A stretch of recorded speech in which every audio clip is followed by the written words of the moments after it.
Good morning. Good morning. GM, BM. Yeah, BM indeed. Exactly right.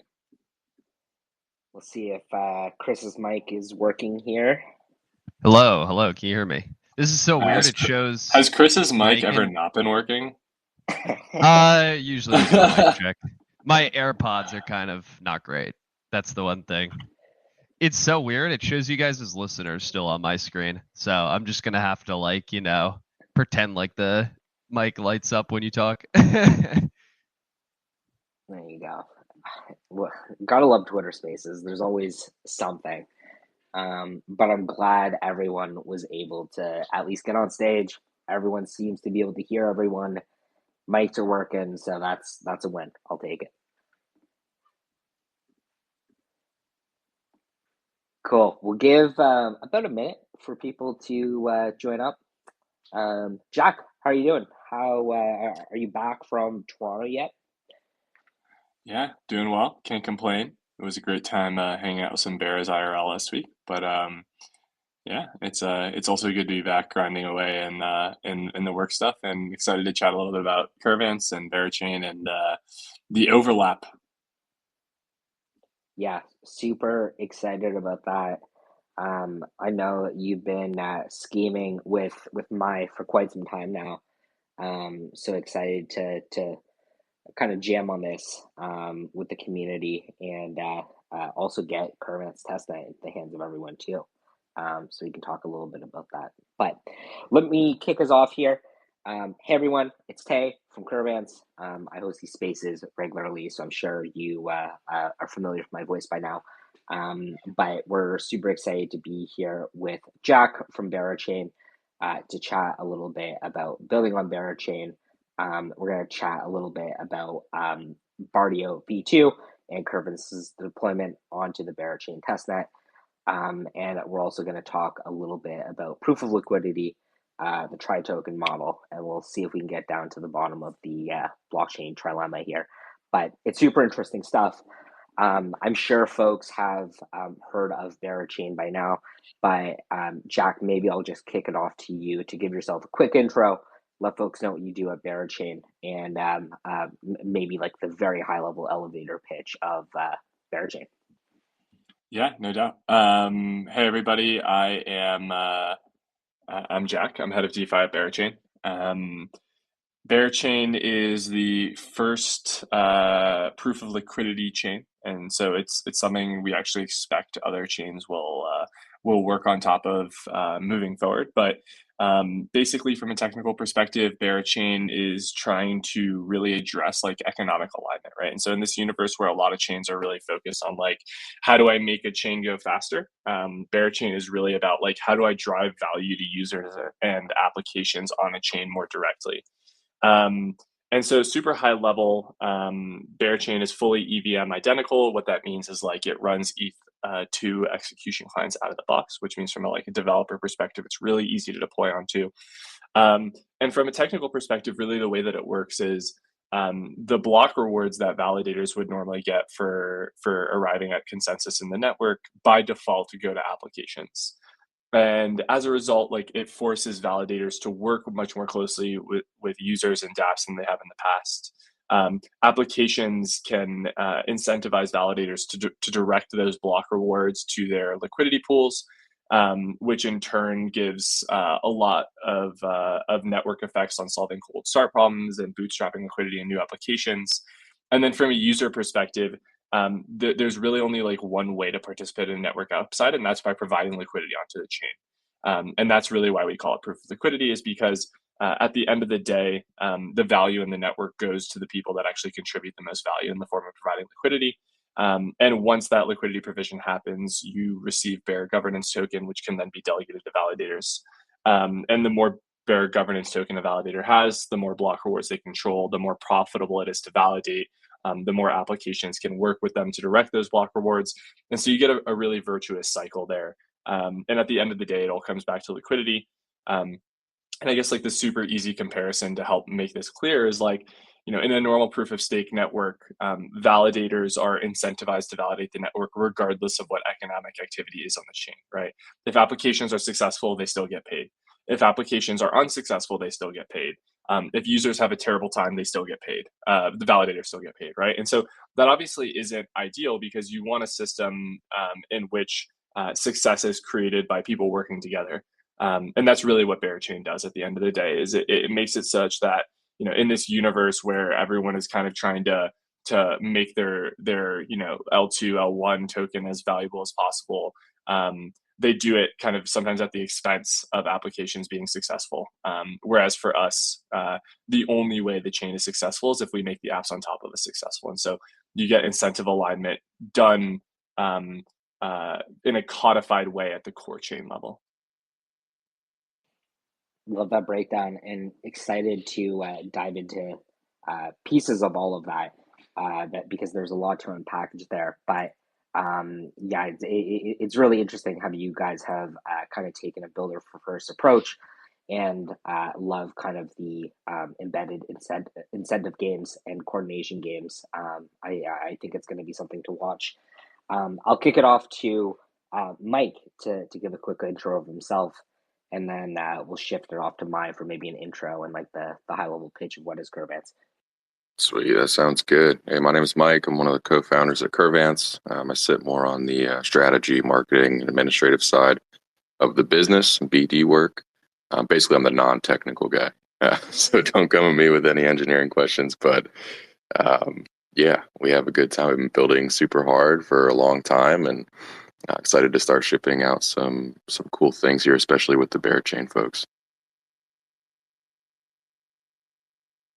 We'll kick it off to you, Chris. Hello. Yeah, I don't know. We'll definitely we'll see with the Berachain stuff. We have some cool things planned. I think it'll be a lot of fun. But yeah, I'm my pseudonym, Chris, my real name, whatever you prefer. I'm one of the two co-founders, like Mike said. I've done a lot of the more engineering side stuff. So we have a good kind of blend between that like growth hacky, expand the audience and the product, and then actually building the product. So put our heads together on a lot of different things. But yeah, I feel like I've described Curvance a bunch. Why don't you do it, Mike? Everyone's heard me describe Curvance like a million times.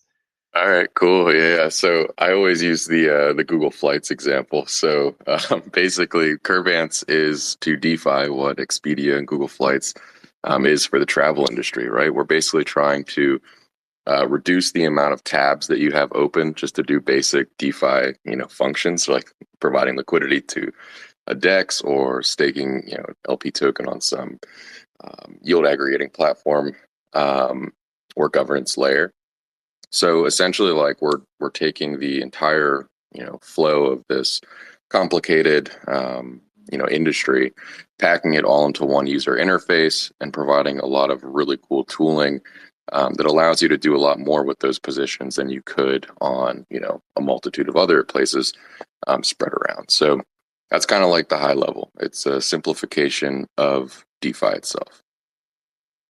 It's always interesting to think about how a lot of the kind of pitch or the idea, the vision for Curvance has kind of evolved over time. And Jack, I think you've seen this a bit too, since you and I have been talking about Curvance for like probably more than a year now. And I think that we've also seen Berachain do the same thing. So it's been just really cool to see both teams kind of building something that was, in my opinion, pretty like counter to where the like public discourse was at the time, right? Like when Berachain was starting to be built, like there you had a lot of hype around L2s and this kind of like scaling solution model. Proof of stake being like the kind of end all be all approach that a lot of these chains have kind of converged around. And then on our side, it's been a bit of a counter viewpoint that there's going to be many different chains with many different applications, with many different initiatives on each of those chains, like the things that Berachain wants to succeed with and champion are different than the things that ETH L1 or a layer 2 or other chain would kind of conceptualize or want to spearhead. So I think that it's just been really cool seeing kind of the evolution of both teams.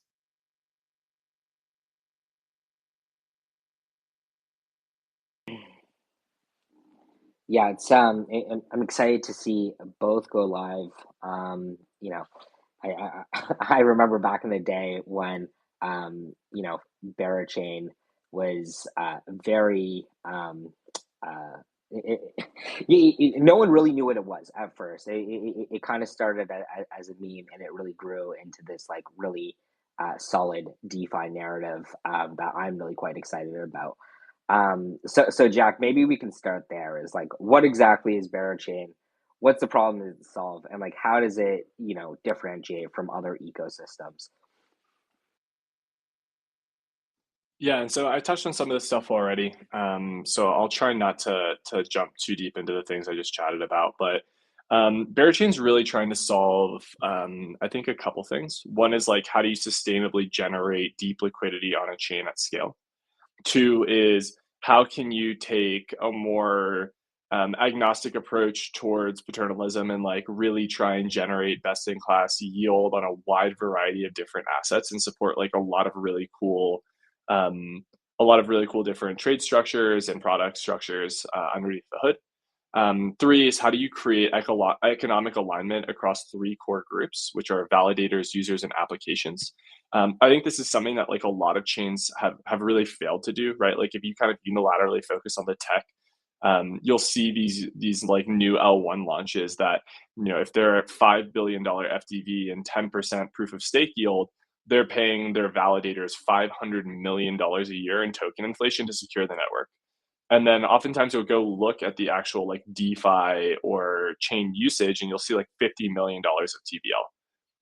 And that's obviously like a major imbalance, right? Like you shouldn't be paying $500 million a year to secure $50 million a year. That makes no sense. And the reason that is the case, though, is because there's no way of like normalizing value from validators to users and applications and vice versa. And that's really what Berachain is designed to solve. Is like within the Berachain proof of liquidity model, validators only really get paid to the extent that they are participating with users to secure delegations, because that increases what you can think of as like their top line. And validators really get paid as well by working with applications, because that's what creates their bottom line through the value exchange of block rewards for native tokens. And so, in some capacity, Berachain's value is really constrained by the success of the applications, which means that for users, they are directly incentivized to contribute to the ecosystem through proof of liquidity. Applications get the support they need on the ground to actually work on building thoughtful product and bringing it to market, whether that's DeFi or consumer or gaming or beyond. And validators are actually forced to interact with the execution side of a chain, which has literally never happened before in the past, aside from kind of like social alignment. Um, and so the end result of that, though, like taking all those things which are really abstract and putting it into practice, is that, I think Berachain has gotten this really deep mind share from developers, right? And I think like for us, high quality developers are a leading indicator of success onboarding users, because that's what really brings novel and differentiated product. And if you think about product from like two perspectives, right? One is like really high quality cross chain infrastructure, like Curvance is positioning itself to be. That's what really helps onboard users into the eco. It helps retain users because they have applications that they enjoy using, that they don't have to go somewhere else to engage with. But the other half of that is like what really onboards the new user onto your chain, right? Like it might be really thoughtful crypto and DeFi native applications that give you a reason to come bridge to Berachain, right? Like as much as Aave is an incredible product, I don't think people are looking at like the N+1 Aave deployment and going, oh yeah, like I'm super fucking excited to go bridge to Berachain now, right? It's really like, okay, I've been on Berachain, I've been using apps, and I'm looking for somewhere to like store my funds. That's really that use case. It's like the stickiness component. But in terms of getting new feet in the door, we really think about it twofold, right? It's like these apps that exist primarily on Berachain and natively on Berachain, because that gives you a reason to come try out new things.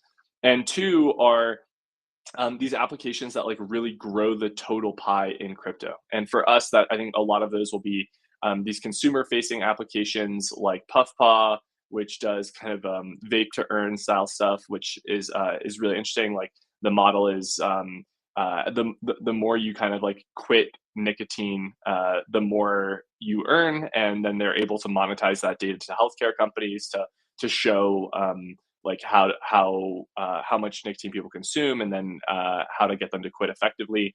It might be gaming focused products, and so we'll have a gaming L2 that's already done a lot of really cool work. We have a number of different kind of like gaming specific applications like Berachain that are doing really cool work. And it might even be like esports or consumer focused stuff like Over Under and BattleBucks, right? Where they're working with like major esports teams. Over Under allows you to like wager on Twitch streams, right? And so these use cases that are really directly trying to onboard people into the space, but in a way that feels accessible and offers them kind of like novel product solutions that they haven't gotten elsewhere, such that like we're not just PvPing with other ecosystems for liquidity and users, but we're really trying to like grow the pie in aggregate. I love the product kind of focused strategy. Definitely lots of innovation there. I think Puffpaw is probably one of the most exciting deep in projects, if we can call it that. You know, that's out right now or coming to market right now. So I'm excited to see like everything come to fruition. Wanted to take a step back and talk a little bit about the incentives. Jack, you gave a great breakdown on this, but I was wondering if we can get Chris or Mike to kind of give the builder perspective on why these types of incentives and alignments with users and validators are so important to protocols as well. I could talk from like the technical,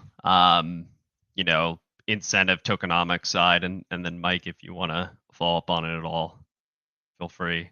So I think from my perspective, Jack's right in that right now you have this kind of spray and pray approach, I guess I would describe it, of network incentives where you have a chain that has some kind of set or target inflation rate that these rewards are provided, and it's not really tied to any activity on the chain. And like the token and the launch of the chain in of itself is kind of like the product, if you will, which is kind of backwards to a lot of like more incumbent mature industries we've seen in the world, right? Like I think of a chain as almost like a operating system of sorts. And it'd be like building a chain that is like, say, the equivalent of like Windows, but it doesn't have any applications, and then you're just giving people like hundreds of millions of dollars to sign in and out of Windows with no applications. It doesn't really make any sense. So I think tying it to applications and the productivity of those applications makes a lot more sense. And it also reminds me of kind of the evolution we saw in DeFi from like the movement from, call it like DeFi summer, sushi swap, liquidity mining, where, teams would set up liquidity mining incentivation and kind of bootstrap liquidity through like these pool two models. Can't talk, Jesus. And then we move to these more mature like models with incentive markets through things like Curve or Velodrome or Balancer, or the list goes on, where that incentivization became a lot more capital efficient, right? You had like more than $1 in incentives being created through $1 of bribing or incentive posting, whatever you want to call it. And I kind of view Berachain as like that same evolution, if you will, right? Like moving from a one-to-one over incentivization from what we saw with the earliest DeFi protocols to now this more mature, more optimized model that probably is going to be a lot more efficient in the long run than these kind of like conventional proof of stake models. Yeah, and from like not so much token emissions side, I would say, Chris mentioned the emissions pool two farming, those sort of systems, and how these other chains are kind of spray and praying.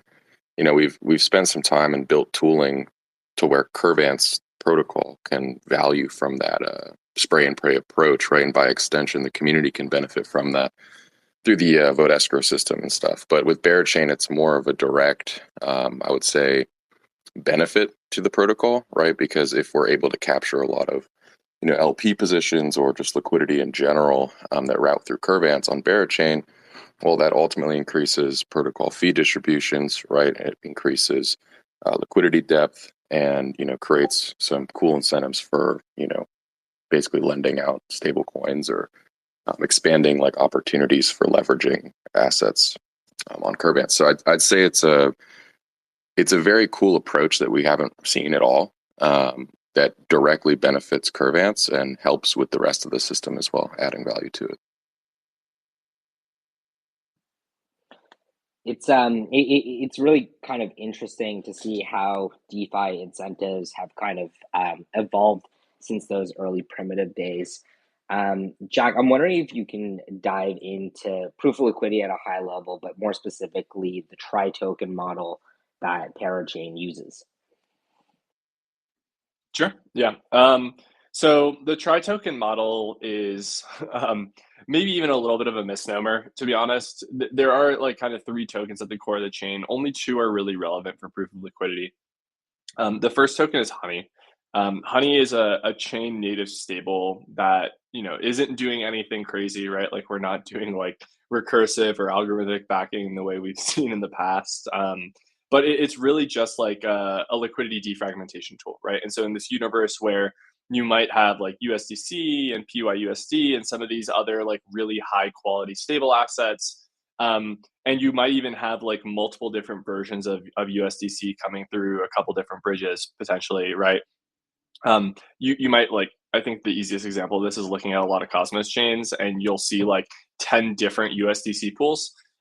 That's obviously like really inefficient. And so the goal with Honey is to allow you to defragment a lot of those pools by basically just wrapping them into a single token wrapper, while also being like cognizant of risk, right? In that, like, if you are adding, a random shitter bridge USDC wrapper onto your Honey backing, and that bridge gets exploited, then your stable will be under collateralized, right? And so really what we're trying to optimize for here is like liquidity defragmentation while minimizing the risk profile of Honey as a stable.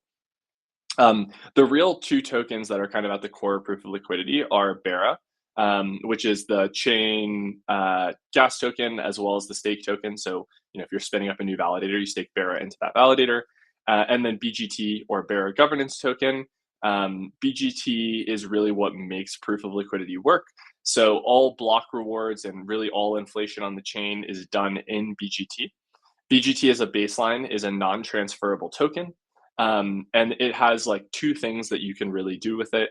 The first is BGT can be burned in one direction for Bera. And so if you think about it, like if all of the BGT block rewards being generated by the system were burned for Bera, you'd basically arrive at like a kind of standard proof of stake inflation.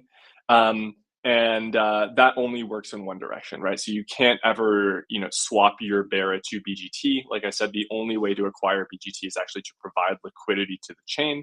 And then BGT can also be delegated to validators. And why would you want to do that as a user? The BGT that's delegated to a validator effectively allows you to participate in the upside that's being generated by that validator. You can think of it almost as like a staking token in that capacity. The same way that if you stake ETH, you get to participate in the block rewards that are being generated in the form of ETH yield.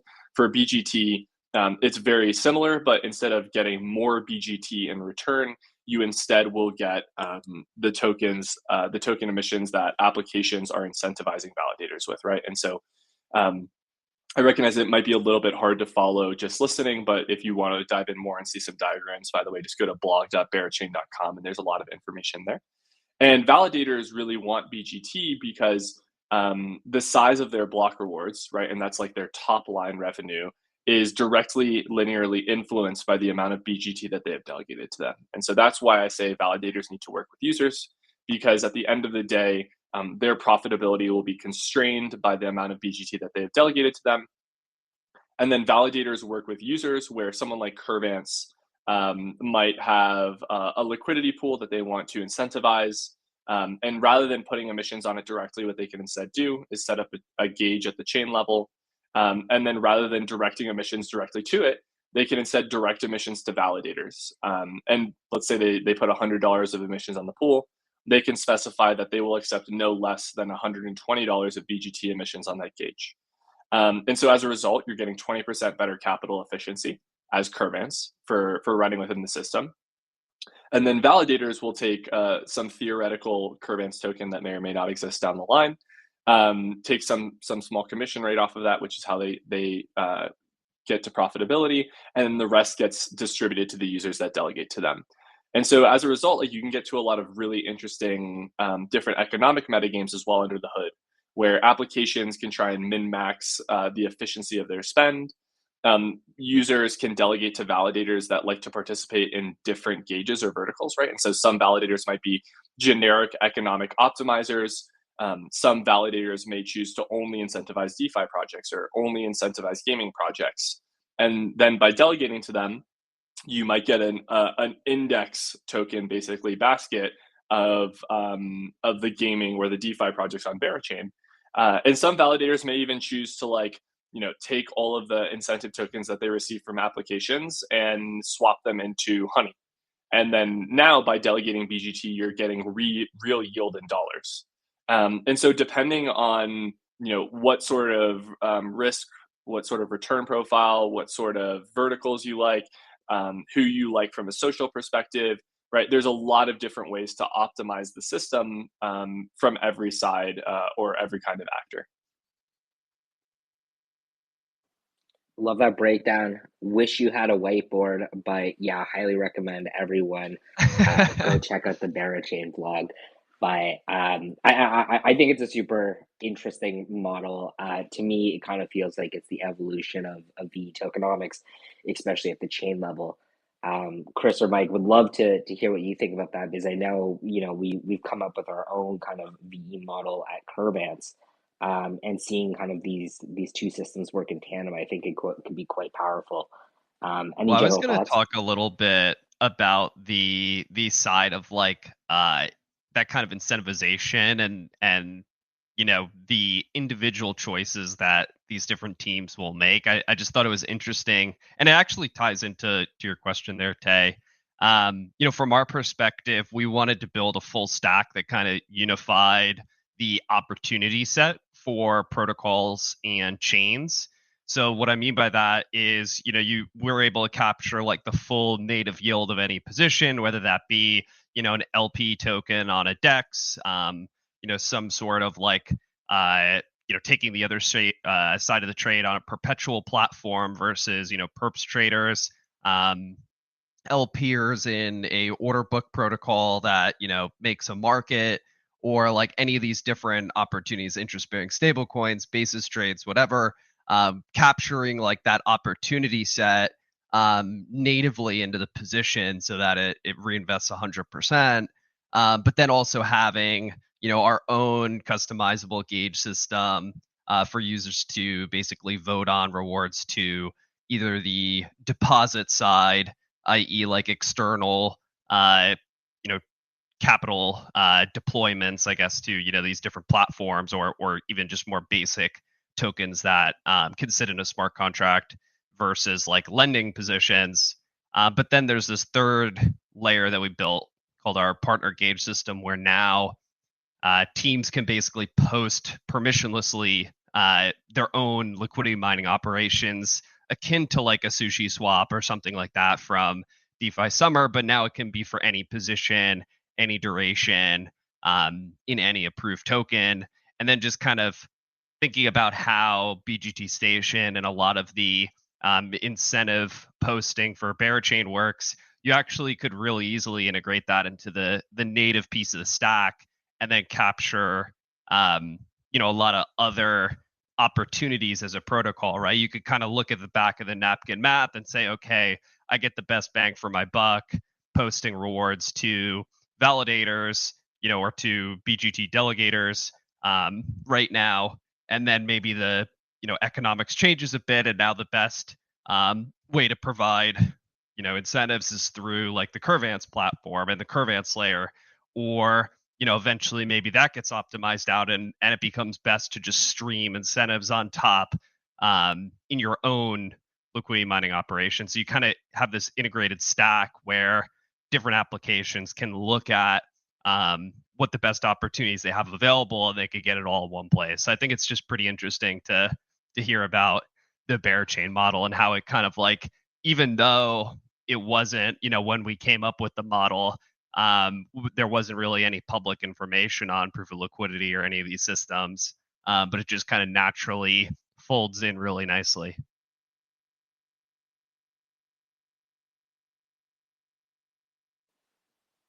Love it. Mike, do you have anything to add there? Not really. I think Chris covered it pretty well. Love it.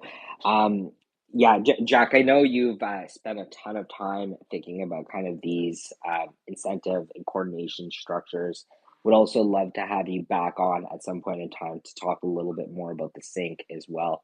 But just kind of broad question for you, like, do you think we're going to see a lot more ecosystems and projects kind of adopt this type of incentive model? I think the cool thing about Bera is that like it really just opens up a ton of design space, right? And so like one of my favorite things about it is like I have spent, the past 3 months theory crafting a bunch of different things that might happen for Berachain mainnet. But at the same time, there's like all of these other things that like every time I go down a new path, like there are other things that open up as a result, right? And so, like you might have a standard kind of like liquidity mining operation where it's just about slightly improving the efficiency of spend. In some capacity, this can help solve a cold start problem because, like, let's say that even if you're bribing or incentivizing validators at a loss, right? Like you're incentivizing $90 of liquidity for $100 of your native token.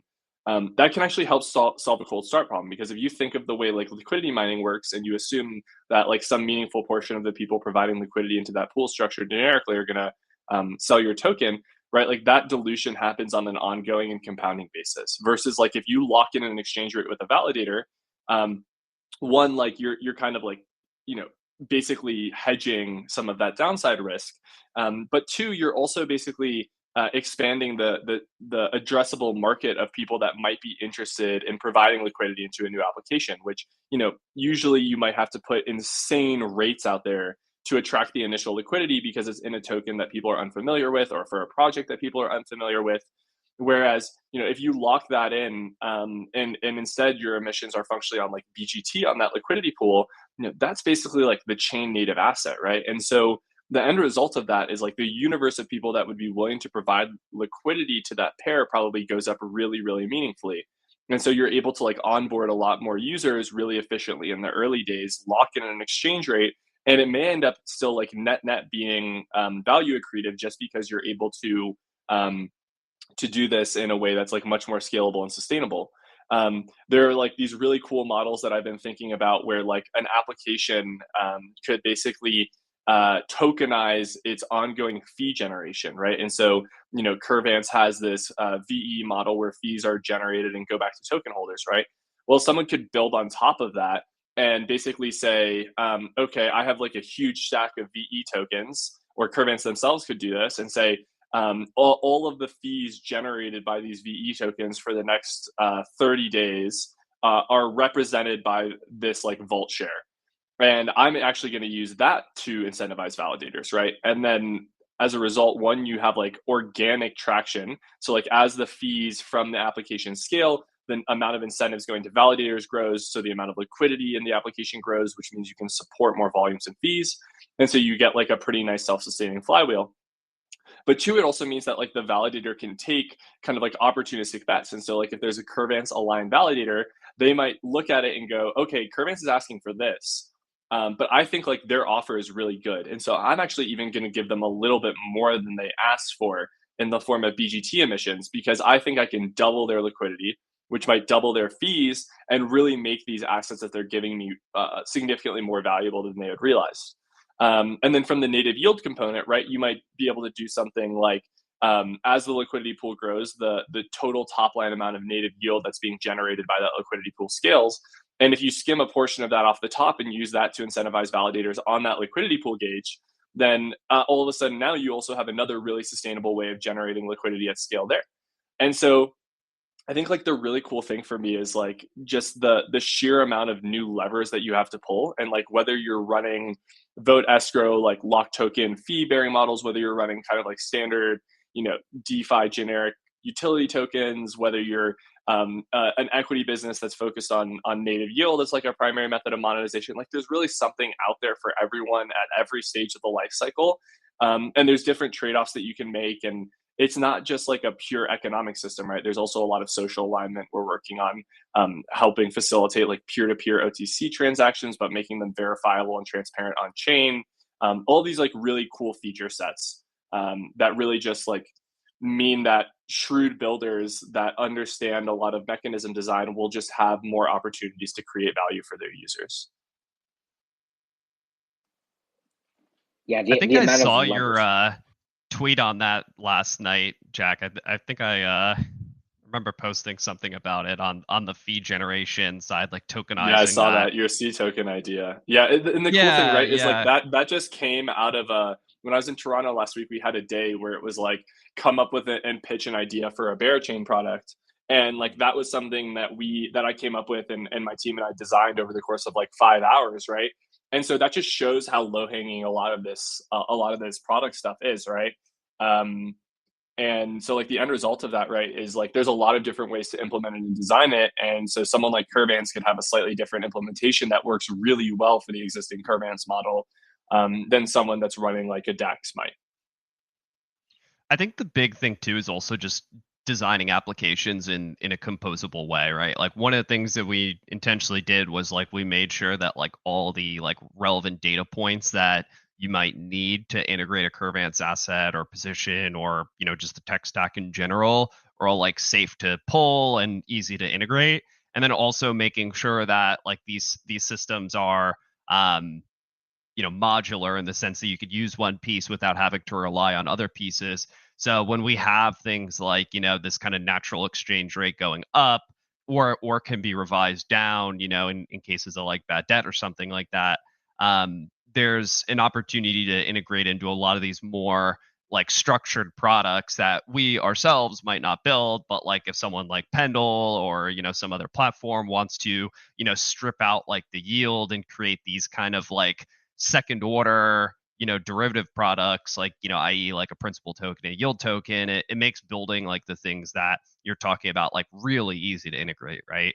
The biggest problem is usually just around like whether an asset has some lockup time or not, but in a lot of those cases you could solve those concerns with some second order decision, right? i.e. like permanently locking something up or creating some liquid position or some like penalty system to withdraw early, and you could solve a lot of those like those issues. The other thing I wanted to bring up that you're talking about like the incentivization side, one of the things that we think about a lot is also like discoverability, and kind of being this platform in which like newer protocols or newer assets or newer chains even can get exposure to like a larger market segment than if they are just kind of shouting into the hurricane that is like crypto Twitter or Farcaster or whatever platform they like.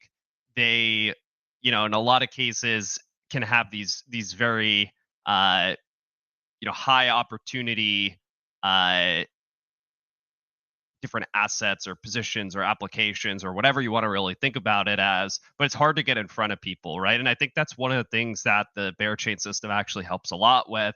Not only is it like, okay, now you're paying out incentives in this, kind of blue chip-esque asset, but it's also like you might not have been able to get in front of as many people if that system didn't exist, right? Like if you're, a kind of scrappy DEX team or something, you're going to be able to get a lot more visibility on a platform like Curvance or Berachain with BGT Station, or is that still like the naming for it, by the way? I've been saying BGT Station, but I don't know if you guys have changed it. Yeah, who knows? It might change. It might go. I think it's going to change to BGT Hub. Okay. Make it a Wow. little bit All right. easier to find, but it's all the Making me same a shit at liar. the I end of the see how it day. is. No, you're good. It's Um, still called BGT Station right now. Okay, cool. So I'm right, at least for right now. But yeah, so I think that discoverability element is also really important because you have like crypto moves so fast and it's so much of an attention game that you could have like the biggest opportunities out there, especially if you're kind of paying out incentives in this unified asset. Like, if you're giving 130% on some position versus another, position paying say 44% or something. Obviously there's underlying risk associated with those positions, and you need to make sure that like the base assets aren't like toxic or something that you're moving into. But I think if you can get in front of this much larger audience, you're going to be able to do a lot better on Berachain than like some more conventional like general L2 solution.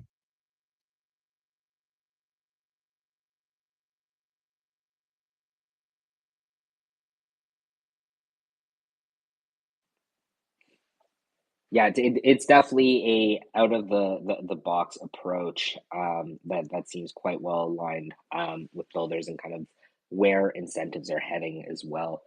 Um, Wanted to kind of switch gears here. We have 18 minutes left, so gonna start kind of wrapping up. But Jack, wanted to chat a little bit about Berachain testnet. Bardio V2 has been launched for a couple weeks now. How's participation been? What are you hearing from users and builders so far? How's it all going? Yeah, man, going really well. We've been live since early June, so we're at 2 months of testnet. Things are looking really stable. I think all of the core stuff is in code freeze at this point, and so we're pushing along really nicely. Chain was humming along. I think we peaked at just shy of 100 TPS, and so can support plenty of throughput as well. Fees stayed really low. Mempool is stable. Yeah, can't complain. I think we're somewhere between 50 and 100 testnet applications, which is obviously I think like pretty insane relative to a lot of testnets, which are really just about kind of like validating the core tech stack. But we've seen really, really good builder buy-in on that side, including the Curvance guys who I think are getting close to doing some work there as well. I'm not going to spoil too much. Sorry, Chris. I But mean, the yeah, alpha is like it's already live on the site. all right, sick. Yeah, yeah. All right, good, good, good. But yeah, we'll do So a yeah, more conventional announcement soon.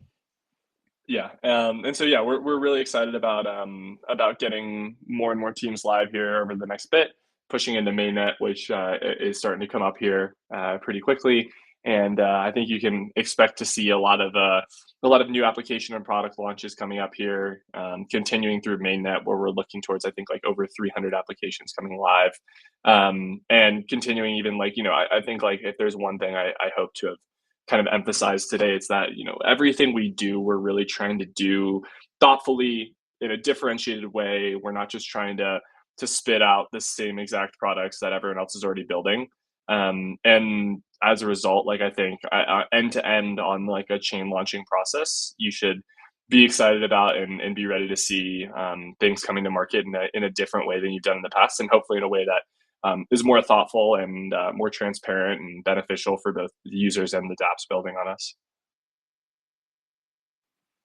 Wanted to definitely give a hats off to your team. I would say the deployment of Curvance to Berachain testnet has gone relatively smoothly. It's very snappy. It's working quickly. Has gone much better than our last deployment. Chris, any kind of notes on that? Yeah, I mean, I think like you said, it was just really easy to do. This one was a little more Throw them complicated. under the bus. Let's hear No, it. I'm Give not us gonna the do tea. that. But I think one of the cool things is and we a lot of times post like, the updates we have like in terms of like user facing, like i.e. there's new assets or new markets or new features or whatever.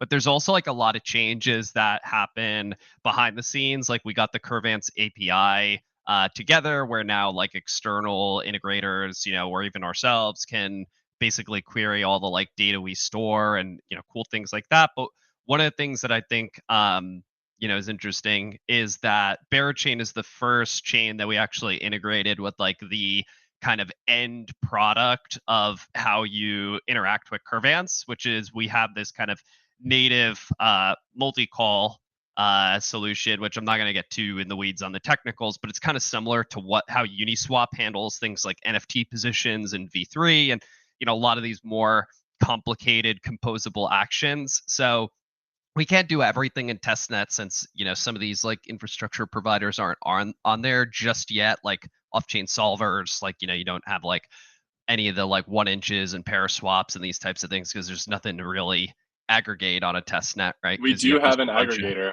Ooga Oh, you Booga is do? live. You can integrate them. Yeah, I'll send you the link, buddy. Oh, okay. Then actually, okay, we could talk about this later because then maybe we could get that live on testnet as well.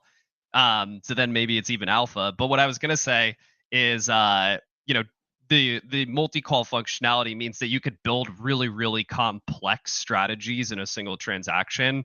So like the example that I gave to I think it was the Redstone team, was you can basically deposit, update an Oracle price, collateralize a position, borrow against it, swap the borrowed funds into your base collateral asset, redeposit that, collateralize the new value, and then it'll check for solvency that you're within like the acceptable risk bounds. And now you have basically like a leveraged spot position in any asset or externally integrated protocol in a single transaction. So that could be like now you built like a levered position on burps, without like having to go through this 12-step rigmarole of like continually borrowing, swapping, depositing, borrow, swapping, depositing, so on and so on.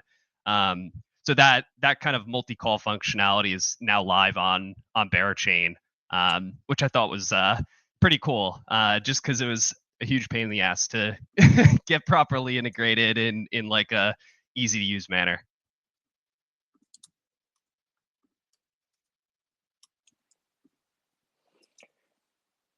Yeah, excited to see that go live.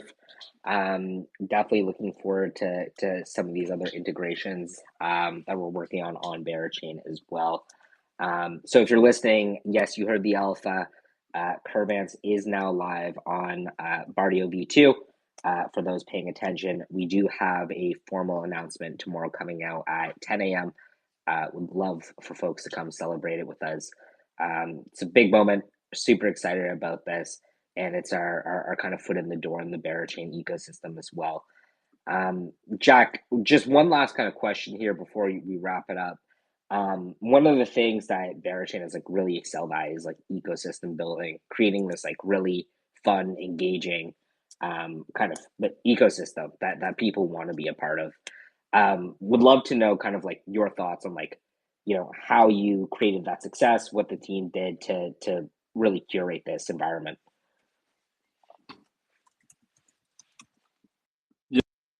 Yeah, I think that's a good question, and I think it's one that it's a little tough, right? In that part of it is just like we've been doing this for 2-3 years already, right? Like from the original launch of the NFTs, which is when I joined Bear Eco, which was late 2021 and kind of picked up steam in early 2022. Through today, this has been like a very, very grassroots eco. And I think like that's the big difference. You can't force culture, you can't force buy-in, you can't force organic traction. And for Berachain, we've been in this environment where like people like myself, you have like two options, right? You can either just like leave or you can get Stockholm syndrome and like believe in what we're building. I think the majority of the people end up in the latter. And I think like something that really blows people's mind is that like Berachain doesn't have a marketing team. Like there are 0 people at Berachain whose full-time job is marketing. And we have one person who works on events. Like that's pretty much the extent of our marketing team.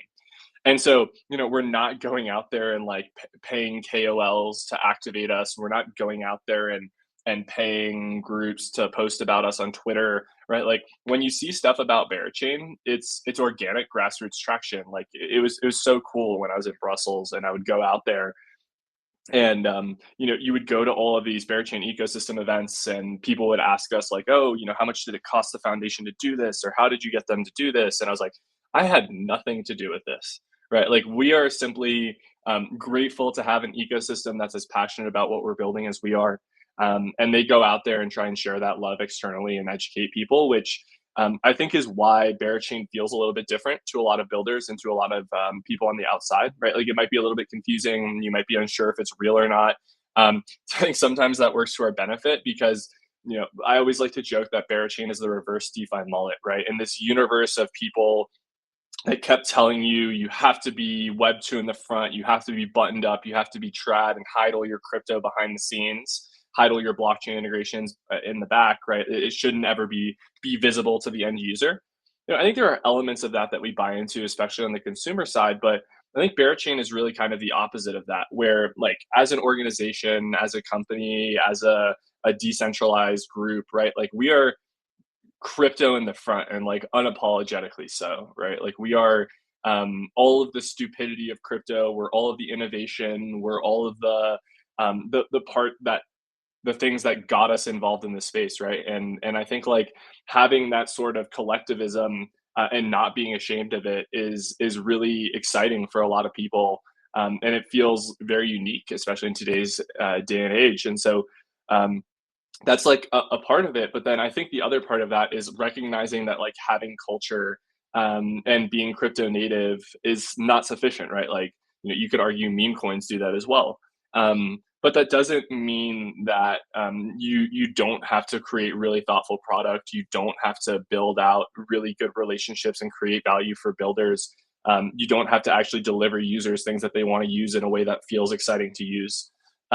And so that's why I also think of a lot of these things as like an iceberg, right? Where like the insane copy pasta culture, crypto nativeness is like the tip of the iceberg where you're like, what the fuck is this? And you start to dig in a little bit and you assume it's going to be like a really shallow pool where there's nothing really happening. And then the deeper you go, the more you realize just how many thoughtful builders there are, right? Like you'll be talking to this guy, Pemby, and all he does is tweet about crack all day, literally. And then you get on the phone with him and you're like, oh, this guy is like one of the more thoughtful DeFi people I've had a chance to speak to in a while, right?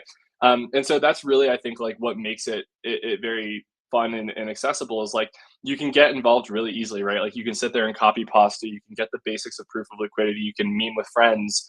But if you choose to explore like the full lore and the breadth of the ecosystem, you could be occupied for like honestly years at this point. And so as a result, like there's meta games to play for all skill levels, and there's really passionate groups of people about what we're doing every step of the way.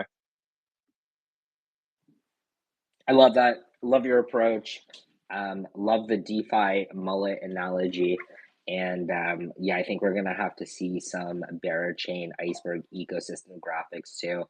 I think that'd be super fun. But no, I think you guys have definitely taken the right approach, taken a genuine approach, and it's definitely paying dividends.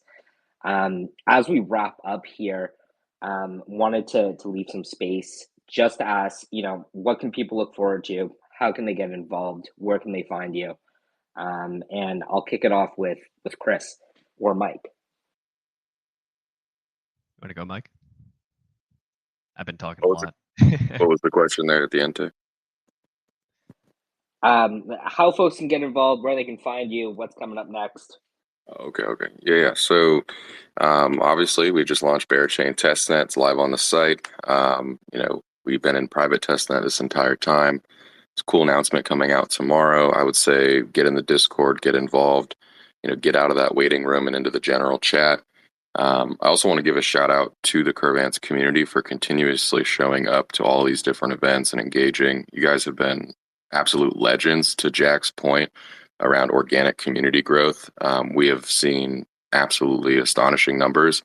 With that, in the same regards, we don't, spend money on marketing, outside of just like, obviously Tay is an absolute ninja with that stuff. So is Tom on the team with the meme generations. But yeah, shout out to you guys. It's been absolutely incredible to witness. So thank you.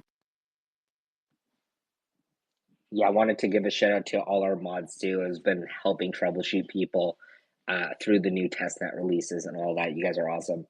And to lead us out here, Jack, what's next for Berachain? Where can people find you? How can they get involved? Yeah. What's next for Berachain? Rounding out testnet, heading into mainnet, planning some cool things on that front. And so definitely keep an eye out. If you haven't already, I would check out Bardio testnet. There's a whole host of applications you can play around with. You can find those on the ecosystem.berachain.com page, which should be fairly up to date. Beraland, I think it's, let me check here quickly. Beraland.xyz, also a really good resource. I think they filter by applications that are live on testnet as well.